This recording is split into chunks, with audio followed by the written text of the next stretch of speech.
The Queen's strange proposal. John Carter was just a mechanic. He worked in a dusty repair shop near the edge of Earth's last colony. Every day was the same: tools, grease, broken machines. But one evening, everything changed. The sky turned blue-green as a strange ship landed outside the shop. It was smooth, silver, and glowing with light. People ran, screamed, and hid. But the ship opened, and alien guards stepped out, tall, armored, and glowing with energy. "John Carter," one of them said in perfect English. "You must come with us. The Queen has summoned you." John laughed. "The Queen? I think you have the wrong man." The guard stepped forward. "We do not make mistakes." Before John could reply, a beam of light surrounded him. In seconds, he was pulled up into the ship. When John woke up, he was inside a palace. Not just any palace, it was massive, made of shining crystal and floating lights. Servants with blue skin and glowing eyes bowed as he walked past. A voice spoke in, his head soft and royal. "Bring him to me." John was taken to a throne room. At the end of a long hall, sitting on a silver throne, was the alien queen. She was tall, beautiful, and powerful. Her skin shimmered like stars. Her eyes glowed with wisdom and pain. John stared. "Who are you?" The queen stood. "I am Queen Althara of the Solari Empire. You are here because I chose you." "Chose me for what?" he asked. "To be my husband," she said calmly. "To father the next generation of royal heirs." John froze. He thought he heard wrong. "You want me to marry you?" "Yes," she said, "and more than that, you will help save my people." John laughed nervously. "Look, Your Highness, I'm just a guy who fixes broken ships. I'm not a prince or a hero." The Queen's face didn't change. "That is why I chose you. You are honest, strong. Your DNA matches what our race needs. My people are dying, John. Our children are sick or stillborn. We need new life, human life." John took a step back. "You want my genes?" "I want your heart," she said. "Your strength, and yes, your genes." He looked around the glowing room. "This is crazy. Why me? You must have millions of better choices." The Queen moved closer. Her voice softened. "Our scientists studied many. You stood out. You risked your life to save a stranger last year. You worked 2 jobs to pay for your sick mother's medicine. You help others when no one is watching." John said nothing. "I do not want a king who seeks power," she said. "I want a man who brings peace." John sat down slowly on a floating bench. "This doesn't feel real." The Queen sat beside him. "You will be protected, respected, but it is your choice." He looked at her. "What happens if I say no?" She paused. "Then I will let you return to your world, and I will try to find another. But time is short, and I don't believe anyone else will be enough." John stared at her. Her face was proud, but her eyes were tired, lonely. "I don't know how to be a royal," he whispered. "Then be human," she said. Outside the throne room, whispers began to spread. Some nobles were furious. "A human? This is an insult to the royal bloodline," one hissed. Another growled, "He must be removed, silently." But inside, John made his decision. He stood and faced the Queen. "If I do this, I want to help. Not just be your puppet." The Queen smiled gently. "Then we begin a new age." Together, suddenly lights flashed red. An explosion rocked the palace. A guard rushed in. "Your Majesty, assassins have entered the outer wing." John's heart pounded. "Guess I'm already part of the royal life." The Queen looked at him. "Stay behind me." But John shook his head. "No. If I'm your husband, I protect you too." They stood together as the door burst open. Why she chose him, smoke filled the palace halls. Red alarms flashed across the ceiling. Alien guards rushed through the corridors, weapons drawn. But in the center of the chaos, two figures stood side by side, a human man and an alien queen. John Carter gripped a guard's stun staff with shaking hands. Beside him, Queen Althara's silver eyes scanned the door. It was quiet now. Too quiet. "Stay close," she said. "I thought I was just here to be your future baby daddy," John muttered, trying to joke through his fear. Althara gave a small smile. "Welcome to royal life. Assassins come free with the crown." The door creaked. A flash of metal moved in the shadows. John didn't think. He lunged forward, tackled the cloaked attacker, and drove the staff into the alien's chest. Sparks flew. The assassin dropped, unconscious. John rolled off, panting. "Is it always like this?" Althara nodded. "Yes, but you reacted like a soldier." "I'm just a mechanic," John said. "Why are people trying to kill me already?" The queen turned serious. "Because they fear you. They fear what you mean for the future." Later, in a quiet chamber far from the attack, John stood by a balcony.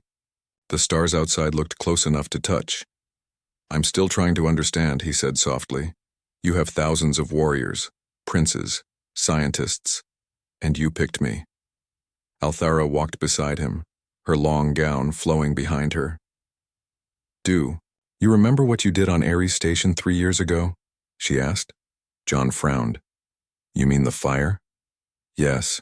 John nodded. "A fuel line exploded. I pulled 2 kids out before the place went up." She looked at him. "The children were alien, not human. You risked your life for strangers." "I didn't think about that," he said. "They were just kids." Althara smiled. "That moment was broadcast across 16 systems. Our analysts studied you for years." He blinked. "You spied on me," I observed, she corrected.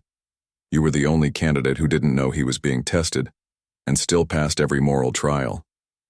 John sat down on a crystal bench. "So I'm some sort of good example?" "No," she said. "You are hope." She sat across from him, her voice softer now. "My people can no longer have children. Our blood is weak. Our bodies fail. For years we searched for a cure. Then we realized it wasn't in science, it was in nature." John stared. "So you're saying only humans can fix your race?" "Our DNA blends perfectly, but very few humans are strong enough mentally or physically to handle royal blood. You are one of the rare few." John shook his head. "I fix broken ships. I eat noodles from a cup. I don't belong in a palace." Althara stood and walked over. She knelt in front of him. "You are humble. That is why you belong." A quiet buzz interrupted them. A guard entered and bowed. "My queen, the council is demanding answers. The royal houses are threatening to split the empire." Althara's face turned hard. "Let them wait." John stood. "This is causing trouble. Real trouble." "Yes," she said, "because they fear change. They think marrying a human is weakness." "Is it?" he asked. She looked into his eyes. "It is the greatest strength I have ever shown." Later that night, John couldn't sleep. The bed was soft, but his mind was spinning. He walked outside to the garden where glowing flowers opened under the moonlight. Althara stood there already, her hands behind her back. "I couldn't sleep," he said. "Nor could I," she replied. They stood in silence for a while. Then John asked, "What happens if this doesn't work? If your people never accept me?" "Then we rule from the shadows," she said, "until the galaxy is ready for peace. And if the child we have is hated too," he whispered, "then we raise them with love," she said, "and teach them to be better than us."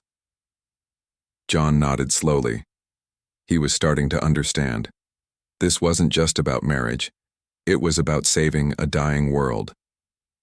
Althara touched his shoulder. "You may still walk away."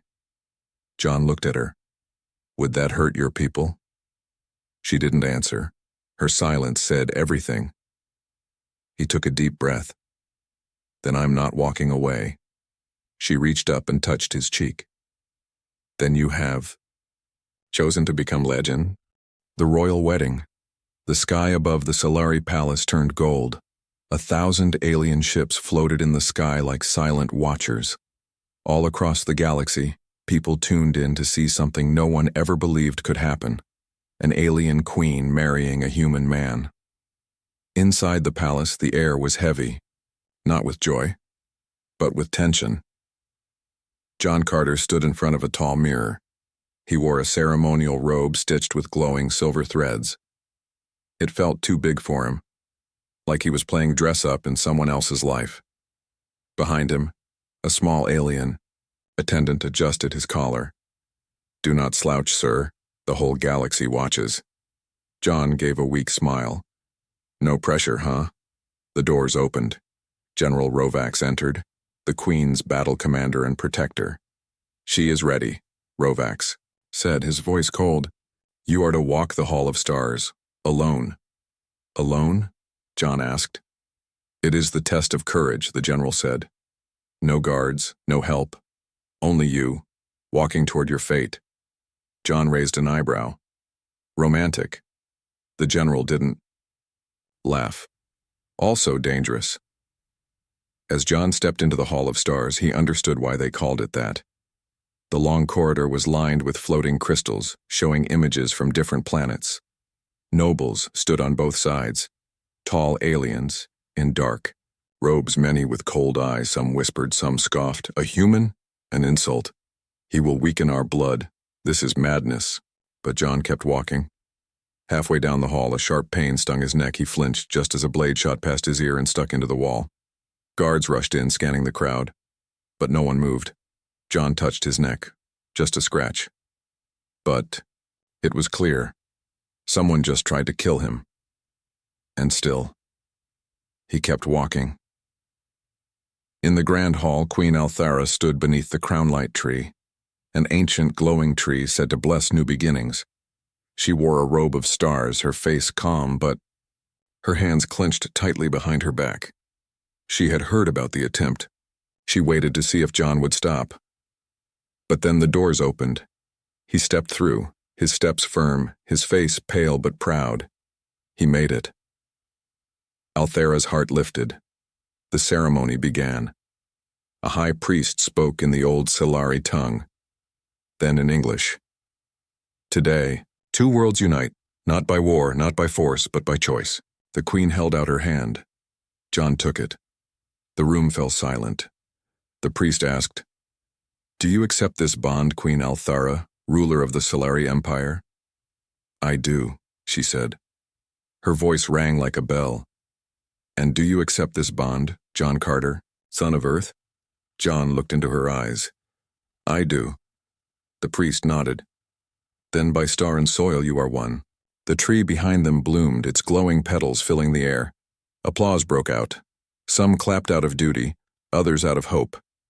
But not all. In the shadows of the balcony above, a cloaked figure watched. He spoke into a communicator. "The wedding is done. Begin phase 2. Later that night, the Queen's chamber was quiet. Althara removed her crown and placed it gently on a stand. John stood by the window, staring at the stars. "You okay?" she asked. He nodded. "I didn't think I'd live through the walk." She came over and touched his hand. "You are stronger than they know." John looked at her. "What if I mess this up? What if I can't give your people what they need?" "You already have," she said softly. "You gave them something they forgot. Hope." He smiled faintly. "And you? Why do you really want this?" Althara paused, then said, "Because I was raised to be a weapon, a ruler, but never a woman, never a mother. I want to know what it means to live, not just lead." John looked into her glowing eyes. "Then maybe we can both learn together." Outside the palace, far beyond the walls, a secret ship landed quietly in the dark. Inside were weapons, soldiers, and a plan. A rebel commander spoke one word into the comms. "Tomorrow. The test of loyalty." The sun had not yet risen when screams echoed through the palace. John woke up to the sound of shouts, footsteps, and alarms. He jumped out of bed. The queen was gone. His heart pounded. Althara? He rushed into the hallway.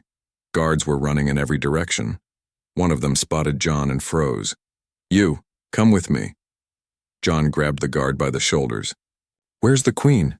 The guard's face was pale. She's been poisoned. She collapsed in the council room. John ran as fast as he could, past glowing walls, past nobles staring, past servants crying. He found her lying on a white bed, her body shaking, her lips dark. Doctors surrounded her, speaking fast in alien tongues. Machines beeped, lights flashed red. She's not breathing properly, one said. Her blood is rejecting the poison treatment. John pushed through. Let me see her. The lead doctor stopped him. You can't help, we've done all we can. John looked at Althara's face. She was barely conscious. No, he whispered. No, there has to be something. Then a memory hit him. Back on Earth, when his mother got sick, no medicine worked. But a strange herb tea from an old farm doctor helped her breathe again. He turned to the doctors. I know a plant that can help. It's from Earth. The doctors shook their heads. Human medicine is forbidden in royal treatment. It could be dangerous. John growled. She's dying anyway. Let me try. An hour later, John stood in the palace greenhouse. He had requested a rare earth herb, breathroot. Luckily, the alien collectors had samples in the royal seed vault. He crushed the leaves by hand, added warm water, and poured the bitter liquid into a cup. When he returned, the queen's chest was barely rising. He knelt by her side and lifted her head gently. I know you probably hate this taste, he whispered, but I need you to fight. You hear me?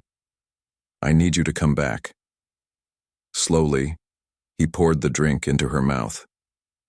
At first, nothing. Then, her fingers twitched, her eyes fluttered. The machines beeped faster. She's stabilizing. One doctor gasped. John let out a breath he didn't know he was holding. She was going to live. Hours later, Althara opened her eyes fully. John sat beside her, holding her hand.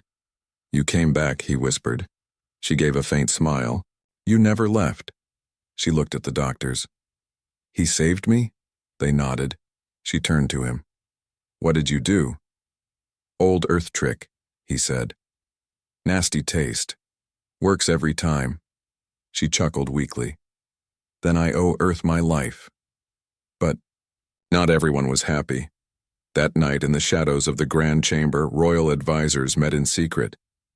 He used illegal medicine, one growled. He broke sacred health law, another hissed. But he saved her, a younger one argued. The eldest among them stood up. It doesn't matter. This human is gaining power, influence. If we don't act now, we'll be ruled by Earthborns. A dark silence followed. Then we test his loyalty, the elder said. With blood. The next day, a summons arrived for John.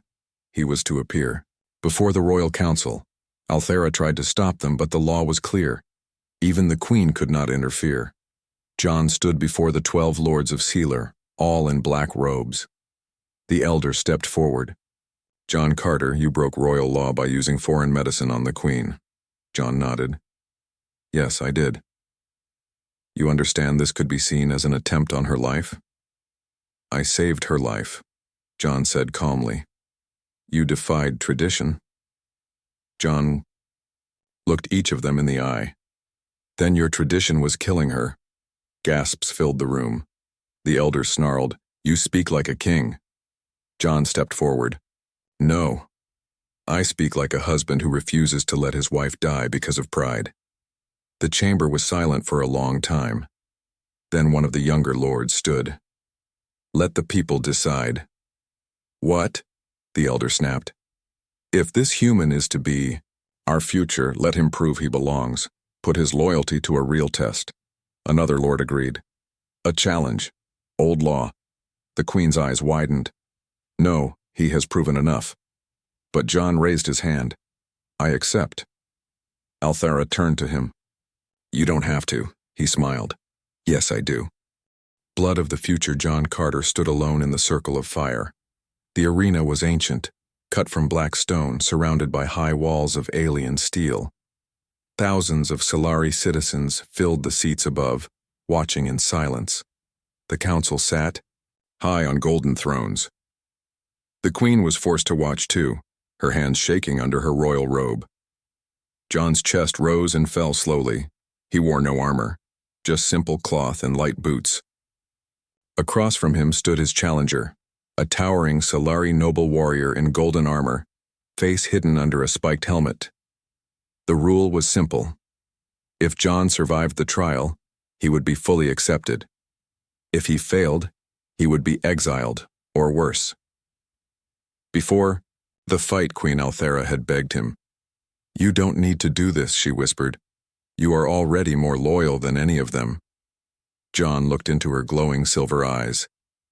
If I'm going to raise a child in your world, I need to show them I belong in it. She touched his face. Then return to me no matter what. The gong echoed. The golden-armored warrior stepped forward with a heavy weapon that pulsed with energy. John rolled out of the way, just as the floor cracked behind him. He had no weapon, no shield, just quick thinking and heart. Blow after blow. John dodged. The crowd roared when he stumbled, gasped when he stood again. The warrior snarled under his helmet. You're just a human. Weak. Soft. John spat blood and smiled. Maybe, but I've survived worse than you. He grabbed a piece of broken stone and smashed it into the warrior's leg joint. The alien stumbled. John rolled behind and yanked. A fallen chain looping it around the warrior's ankle. One pull. Crash. The warrior fell hard. The crowd went silent. John stood over the warrior, holding a sharp crystal shard. He could end it. The council watched closely, but John threw the shard to the ground. I'm not here to kill anyone, he said loudly. I'm here to live. And protect. That's what your queen asked of me. That's what I will do. Even the nobles looked stunned. Althera stood slowly, eyes shining. She had seen many warriors, but never one who chose mercy over pride. Later, in the queen's private chamber, she cleaned John's wounds with her own hands. You didn't have to fight like that, she said softly. John winced as she dabbed. A cut. I needed them to see I don't run. She smiled sadly. They see it now. You stood alone, and still chose peace. I've seen too much war, he said. On Earth, we bleed over pride. I want better for our future. She paused. Our future? John hesitated, then nodded. She looked down. Her fingers trembled slightly. Then she whispered, John, I am with child. He blinked. What? She nodded, a tear slipping down her cheek. Our child. The first of its kind, half Solari, half human. He stepped back, stunned. Is that even possible? She smiled. You made it possible. That night the news spread like fire. The queen is with child. The heir is hybrid. Some celebrated. Many did not. Rebel groups gathered in silence. One leader stood before a flame and snarled, A half-blood heir will rule us? Never. The child must not live. A shadowy voice replied, Then we must strike before it is born. Back in the palace, John sat on the balcony holding Althera's hand. Are you afraid? He asked. Yes, she said, but not for me. For the child? Yes, it will be loved by some, hunted by others. This child is not just ours, it's the future of two races. John looked out at the stars, then we protect it no matter what. But in the dark below the palace, cloaked figures had already entered the lower levels. They moved like shadows, placing devices in the queen's medical chambers. Their orders were clear. Destroy the child. End the bloodline. Rebellion in the stars. The queen's unborn child had not even taken its first breath. But war had already begun. In the depths of the Solari palace, hidden from guards and cameras, masked rebels activated their plan. Tiny energy bombs were placed near the medical chamber, the place where the queen would soon undergo her first scan for the baby's health. One of the rebels, a tall alien with pale green skin, whispered, "The child cannot live. It will poison the bloodline. End it now, and we save our race." Another pressed the detonator, for the purity of the Empire. But they never saw the shadow behind them. A low voice growled, "Not today." Before the rebels could move, a blur slammed into them, fists steel in rage. Within seconds, 3 attackers lay unconscious. John Carter stood above them, holding a stolen guard weapon, chest heaving. He activated his comm. "Security, bombs in Sector 4, arrest team ready, now." 20 minutes later, alarms echoed through the palace. Queen Althera rushed into the chamber where John stood with the guards. Her eyes fell on the fallen rebels and the bombs. Her voice broke. "They tried to kill our child." John pulled her close. "They failed. But they both knew the truth. This was only the beginning." That night, the sky over the Solari capital turned red. A rebel fleet appeared out of warp space, ships flying. Black flags, their weapons pointed at the palace. They broadcast one message to the entire galaxy: remove the queen, destroy the child, or face war. Inside the war chamber, Council Lord shouted, "We must surrender the child. The rebels are too many. Seal the palace and run." John slammed his fist on the table. "Are you all cowards?" The room fell silent. He stood tall. "This isn't just about one child. It's about what kind of galaxy we want. One ruled by fear, or one ruled by hope?" Some lords lowered their eyes in shame. Others glared in silence. Queen Althara placed a hand on his shoulder. "They don't understand yet, but they will." That evening, John walked to the royal nursery being prepared. Tiny glowing stars floated over the empty cradle. He knelt beside it, resting a hand on the edge. "I never asked for this," he whispered. "I just wanted to live a quiet life. But now I shall fight for this baby with everything I have." Behind him, Althara watched. "You are already a father," she said softly. "Not because of blood, but because of your heart." The rebels attacked at dawn. Lasers lit up the sky. The outer shields trembled. Panic spread across the capital. Queen Althara stood in her war armor, silver and blue, glowing with the light of her ancestors. John wore a basic battlesuit and held a rifle standing at her side. She turned to him. "You still have time to run." He shook his head.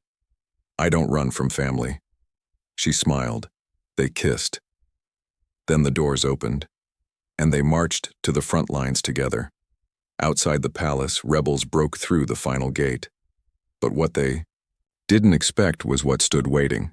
Not just soldiers, but citizens, Solari workers, healers, farmers standing behind John and Althara, unarmed, but united.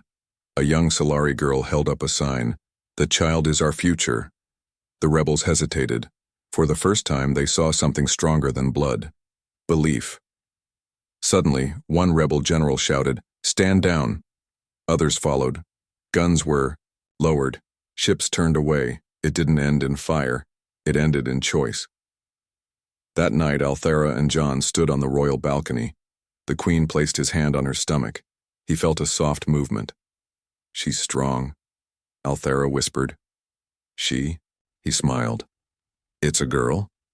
She nodded. John looked up at the stars. "Then I'll build a galaxy where she can walk without fear." But far away, deep in space, a dark figure watched from a ship cloaked in silence. An old enemy of the queen. A banished prince, he turned to his army and spoke 3 words, "Let them hope. For now." A father to a new empire. The galaxy was quiet, for now. After the rebellion, after the fires, after the near death of their unborn child, peace had returned to the Solari Empire. But it was a fragile peace, one built on a human's courage and a queen's faith in love. Inside the royal nursery, soft starlight drifted across the ceiling. Queen Althara lay on a cushioned bed, her breathing calm but strained. At her side, John Carter held her hand. "You're almost there," he whispered. Althera smiled weakly. "Tell her. About Earth. About skies with clouds, about rivers and wind." "You'll tell her yourself," John said, voice shaking. "No," she said. "I want her to hear it from you first." Outside, doctors waited with scanners and rare tools. This was not a normal birth. The first of her kind, half human, half Kalari. A child born of two worlds. Hours passed, and then she came. Tiny, glowing faintly with soft silver-blue light. Her skin was smooth and pale. Her eyes, when they opened, were a perfect mix of Althera's, silver and John's green. She didn't cry. She looked straight at her father and smiled. John's heart broke and healed at the same time. She's perfect," he whispered. Althera, weak but awake, smiled. "Her name is Soraya. It means starborn gift." John kissed her forehead. "Welcome, Soraya. You've got the whole galaxy to shake up." News of her birth shook every system. Some races celebrated. Others fell silent. On distant planets, alien children looked to the stars and whispered, "She looks like me." In secret halls, old rebels burned their black flags. Even in enemy sectors, a few whispered, "Perhaps peace is possible." But in the royal court, not everyone cheered. A small group of nobles gathered in darkness. "She is not fully Solari," one muttered. "She must never rule," another hissed. But then a soft voice broke their silence. "She is more Solari than you, because she was born of sacrifice." The nobles turned and found Queen Althera standing behind them, Soraya in her arms, wrapped in a glowing cloth. John stood beside her. Althera's voice was calm but firm. "You may not accept her, but she will not need your approval. She will earn your respect," John added. "And if you ever try to harm her, you'll meet the father before the queen." Years passed. Soraya grew strong, curious, kind. She trained with Solari guards. She studied human books. She healed sick plants with her touch and calmed angry beasts with her voice. Some called her the heir of two sons, but she only called herself Soraya. One day, on her 10th birthday, John stood with her on the palace wall. Below, thousands of people waited to hear her speak for the first time. Soraya clutched her father's hand. "What if they don't like me?" John knelt in front of her. "Then speak to the ones who do. You are not here to be loved by everyone. You are here to lead." She nodded slowly. Then she walked forward, stood tall, and spoke. "My name is Soraya. I am the daughter of a mechanic and a queen. I was not born to divide your hearts. I was born to unite them." The crowd stood silent for a moment. Then the cheers rose like thunder. Back inside, Althera hugged John tightly. "She has your fire." "She has your light," he replied. Then he looked out the window at their people cheering in the streets, and he finally accepted something he had tried to avoid for years. He wasn't just her protector. He wasn't just the queen's husband. He was the father of a new empire. But somewhere, far across the stars, the banished prince still watched. He turned to his advisors. "The child grows strong," he said. "She's uniting the galaxy," one replied. "Then, we must tear it apart before she becomes more than a symbol." He smiled coldly. "Let them love her, while they still can." The end.